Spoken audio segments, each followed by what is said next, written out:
અયોધ્યાનો રાજ દશરથ મહારાજ ભોગવે છે. દશરથ મહારાજ કેવા કે ધર્મ ધુરંદર ગુણનિધિ જ્ઞાની. આજે તો એમને એમ બાપુ ધર્મ ધુરંદર લગાડે છે. તુલસીદાસ છે તો રામાયણમાં કાયદેસર આ રાજાને આ પદવી દીધી છે, ધર્મ ધુરંદર ગુણનિધિ જ્ઞાની.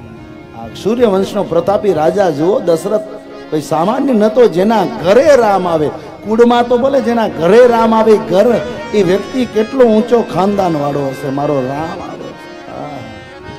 એ ધર્મને જાણકાર. અને ધર્મની જાણકારી કોણ આપે કે સદગુરુના શરણે રહો. નિત્ય દશરથ મહારાજ વશિષ્ઠ અને વિશ્વામિત્ર પાસે જઈને ગુરુ જ્ઞાન લેતા. એક વખત મનમાં ચિંતા થઈ કે ભગવાનની કૃપાથી બધું છે, પણ સેલોટ માટીની ખામી છે. 3 રાણીઓ છે. દશરથ રાજા કે હવે મારી અવસ્થા વૃદ્ધ બને છે, અયોધ્યાનું રાજ કોણ સંભાળશે? મનમાં જેવો વિચાર આવ્યો તો ક્યાં ગયા? ગુરુ ગ્રહ ગયા હું તુરત ગુરુ ગ્રહ ગયા હું તુરત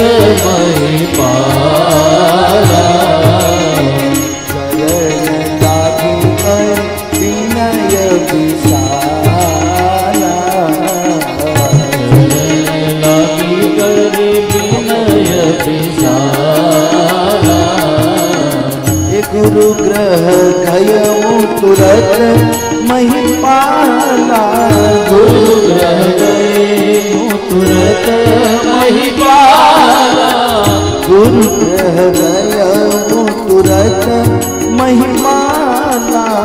ગુરુ ગ્રહ ગયો તુરત મહિપાલા.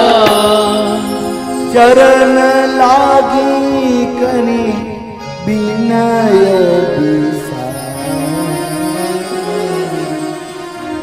વિનયથી ગુરુ મહારાજને વંદના કરે છે. પોતાના દુઃખ કીધું કે ગુરુ મહારાજ બધું છે, સેલોટ માટીની ખામી છે ને આ તો ગુરુ વચન છે, કોઈ દિવસ મિથ્યા ન થાય. વશિષ્ઠ મહારાજે કીધું ધર હું ધીર કોઈ સુતચારી. ધીરજ ધર, એક નહીં બે નહીં તારે 4 દીકરાઓ દેવ જેવા પ્રગટ થશે.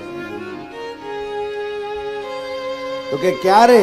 તો કે શ્રૃંગી ઋષિને બોલાવો અને પુત્ર કામેષ્ટી યજ્ઞ કરાવો. યજ્ઞની વેદીઓ તૈયાર થઈ છે, મંત્રોચ્ચાર થયા છે, બધા દેવતાઓનું આહવાન થયું. જ્યારે યજ્ઞની અંદર સ્વાહા સ્વાહાની આહુતિ પડી ત્યાં તો રાણીઓનો તેજ નીકળવા લાગ્યું છે. 3 રાણીઓ. અને જોજો સારો બાળક આવવાનો હોય ને તો માનું રૂપ નિરખે હો. દેવ જેવો આવવાનો હોય ને તો માનું સ્વરૂપ આખે આખું અલગ. જાતિ ન તે હરિ ઘર બહિયા. જાતિ ન તે હરિ ઘર બહિયા. જાતિ ન તે હરિ ઘર બહિયા. જાતિ ન તે હરિ ઘર બહિયા. સકળ લોક સુખ સંપત્તિ થાય. લોક સુખ સંપત્તિ થાય.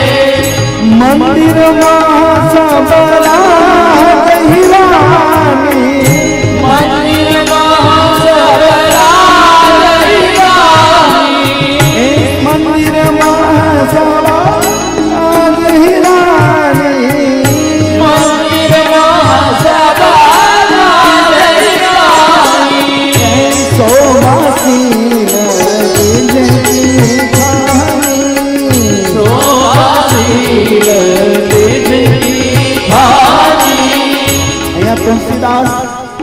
રામાયણમાં લખે છે કે શોભા કેવી વધી છે કે કોલસાની ખાણમાંથી જેમ હીરો ચમકે એમ માનું તેજ હીરાની જેમ ચમકવા લાગ્યું છે. કારણ કે આજે મારા રામ આવવાના છે. અને બરોબર પ્રભુ રામે કીધું કે હું જાઉં છું અયોધ્યાની પાવન નગરીમાં જન્મ લેવા માટે પ્રગટ થાઉં છું. દેવતાઓને કીધું તમે બધા ગોઠવાઈ જાઓ. ચારણો, અપ્સરાઓ, કિન્નરો, ગાંધર્વો આકાશમાં ગોઠવાઈ ગયા છે. બધા પ્રભુની વંદના કરે, વધામણા લે.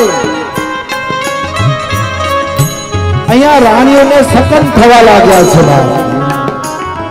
અને બરોબર ચૈત્ર મહિનાની અજવાળી નવમી આવી છે, બરોબર સૂર્ય મધ્યમાં આવ્યું અને પ્રભુએ પોતાની લીલા પાથરી પ્રકૃતિ સુગંધ દેવા માંડી છે, માટીમાંથી સુગંધ આવવા લાગી છે અને મારા પ્રભુ આજે સચરાચરને કહી રહ્યા છે કે હું આવું છું.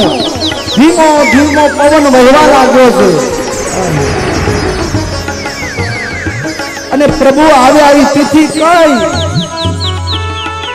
અમારા તુલસીદાસ રામાયણમાં લખે બાબા એ નવમી તિથિ મધુમાસ પુનીતા, નવમી તિથિ મધુમાસ પુનીતા, એ શુક્લ પક્ષ અભિહિતા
ચરુનો પ્રસાદ લઈ અને યજ્ઞના આચાર્ય શ્રીંગી ઋષિને દેવા લાગ્યા છે.